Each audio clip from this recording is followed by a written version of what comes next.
எல்லாம் புகழும் இறைவனுக்கே. ஹாய் மக்களே, அஸ்ஸலாமு அலைக்கும். வெல்கம் டு யாட்டி கிளாசிக் கிச்சன். இப்போ பார்க்க போகிறது ஈரல் கிரேவி. எப்படி செய்யலாம் பார்க்கலாம் வாங்க.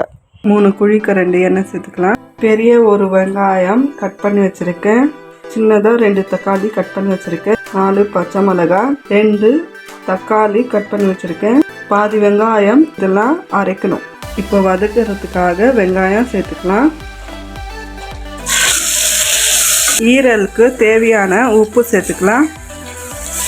2 தக்காளி, பாதி வெங்காயம் இந்த அளவில் வதக்கினா போதும். இப்போ தக்காளி, பச்சை மிளகாய் சேர்த்துக்கலாம். தக்காளி நல்லா மசிற வரைக்கும் வதக்கணும். இஞ்சி பூண்டு பேஸ்ட்டு 3 டீஸ்பூன் சேர்த்துக்கலாம். ஒரு நிமிஷம் நல்லா வதக்கலாம். ஒரு ஆடோட ஈரல் க்ளீன் பண்ணி வாஷ் பண்ணி வச்சுருக்கேன். சேர்த்துக்கலாம்.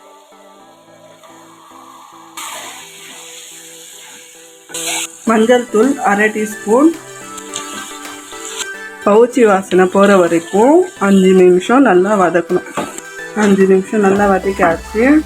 அரை மூடி தேங்காய், 1 டீஸ்பூன் சோம்பு ஃபைன் பேஸ்ட்டாக அரைச்சிக்கணும். 1/2 டீஸ்பூன் தனி மிளகாய் தூள், 1 டீஸ்பூன் தனியாத்தூள், கரம் மசாலா 1/4 டீஸ்பூன், குழம்பு மிளகாய் தூள் 1 டீஸ்பூன் மசாலாலாம் சேர்த்து 1 நிமிஷம் நல்லா வதக்கணும். அரைச்சி வச்ச வெங்காயம் தக்காளி பேஸ்ட்டு சேர்த்துக்கலாம்.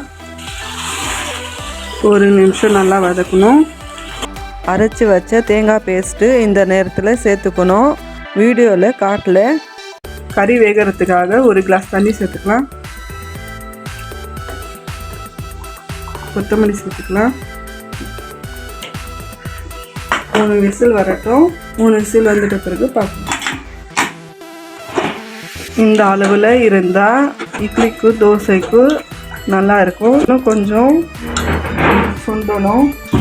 மிளகுத்தூள் 1 டீஸ்பூன் சேர்த்துக்கலாம். 3 நிமிஷம் ஆயிடுச்சு. பரோட்டாக்கு, சப்பாத்திக்கு, சாப்பாட்டுக்கெல்லாம் இந்த அளவில் திக்னஸாக இருந்தால் சூப்பராக இருக்கும். சூப்பராக ரெடி ஆகிடுச்சு ஈரல் கிரேவி. இதே மெத்தடில் நீங்களும் வீட்டில் செஞ்சு பாருங்கள். செஞ்சு பார்த்துட்டு கமெண்ட்டில் சொல்லுங்கள். இந்த வீடியோ பிடிச்சிருந்தால் லைக் பண்ணுங்கள், ஷேர் பண்ணுங்கள், கமெண்ட் பண்ணுங்கள். மறக்காமல் சப்ஸ்கிரைப் அண்ட் ஃபாலோ பண்ணுங்கள். தேங்க்யூ ஃபார் வாட்சிங்.